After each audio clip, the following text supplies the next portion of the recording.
Hello बच्चों, राधे राधे। कैसे हैं आप? उम्मीद करती हूँ आप अच्छे होंगे। बच्चों, आज मैं आपके लिए लेकर आई हूँ संगति का असर की कहानी। शुरू करते हैं। एक बार एक राजा शिकार के उद्देश्य से अपने काफिले के साथ किसी जंगल से जा रहे थे। दूर दूर तक कोई शिकार नजर नहीं आ रहा था।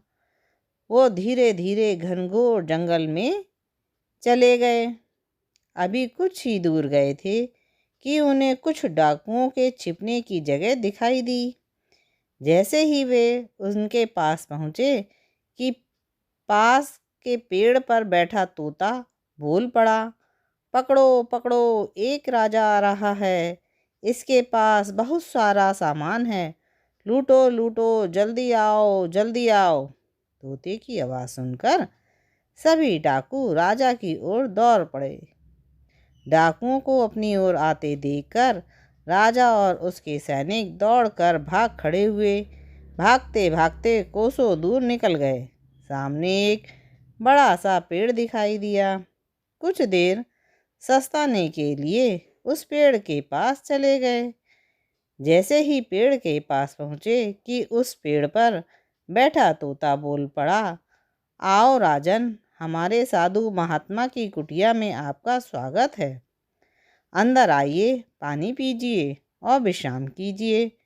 तोते की इस बात को सुनकर राजा हैरत में पड़ गया और सोचने लगा कि एक ही जाति के दो प्राणियों का व्यवहार इतना अलग अलग कैसे हो सकता है। राजा को कुछ समझ नहीं आ रहा था।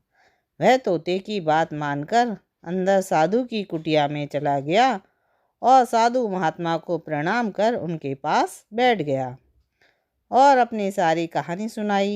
और फिर धीरे से पूछा, ऋषिवर, इन दोनों तोतों के व्यवहार में आखिर इतना अंतर क्यों है? साधु महात्मा धैर्य से सारी बातें सुनी और बोले, ये कुछ नहीं राजन, बस संगति का असर है।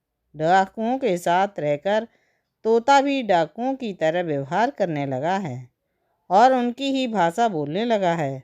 अर्थात जो जिस वातावरण में रहता है वह वैसा ही बन जाता है।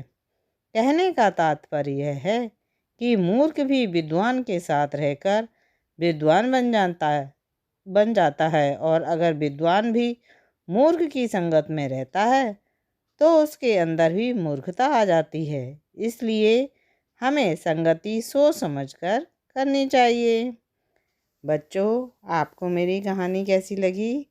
अच्छी लगी तो जल्दी से मेरे चैनल को लाइक कीजिए, शेयर कीजिए और सब्सक्राइब कीजिए। फिर मिलेंगे नई कहानी के साथ। राधे राधे।